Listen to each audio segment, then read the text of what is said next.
కోడళ్ళందరికీ ఒక ముఖ్యమైన విషయం ఏంటంటే అత్తగారింట్లో కానీ అత్తగారి చుట్టాలింట్లో కానీ ఎవరికి పడితే వాళ్ళ కాళ్ళు ముక్కాల్సిన అవసరం లేదు. నేను చెప్పేది ఎంత నిజమో ఎంత కాదో నాకు తెలియదు, కానీ కాళ్ళల్లో నెగిటివ్ ఎనర్జీ ఉండే ఛాన్సెస్ చాలా ఉన్నాయంట.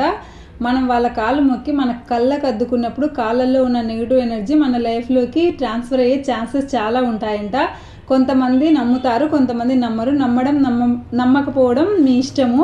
నమ్మకాలను పక్కన పెట్టేస్తే ఎవరికి పడితే వాళ్ళ కాళ్ళు మనం ఎందుకు మొక్కాలి? ముఖ్యంగా అత్తగారి సైడు వాళ్ళెవరు తోక చుట్టాలకి మనం ఎందుకు కాళ్ళు మొక్కాలా? మన తల్లిదండ్రుల కాళ్ళు మొక్కినామా, కట్టుకున్న భర్త కాళ్ళు మొక్కినామా, భర్త అమ్మా నాన్న కాళ్ళు మొక్కినామా, దేవుడి కాళ్ళు మొక్కినామా చాలు, మిగతా ఎవరి కాళ్ళు మొక్కాల్సిన పని లేదు. ఈ అత్త మామ కట్టుకున్న భర్త కాళ్ళు కూడా మన మంచి కోరుకునే మనుషులైతేనే మొక్కాలా, లేకపోతే వాళ్ళ కాళ్ళు మొక్కాల్సిన అవసరం కూడా లేదు. గట్టిగా చెప్పాలంటే కొంతమంది అత్తగారు ఉంటారు, ఓవర్ యాక్షన్ చేస్తుంటారు.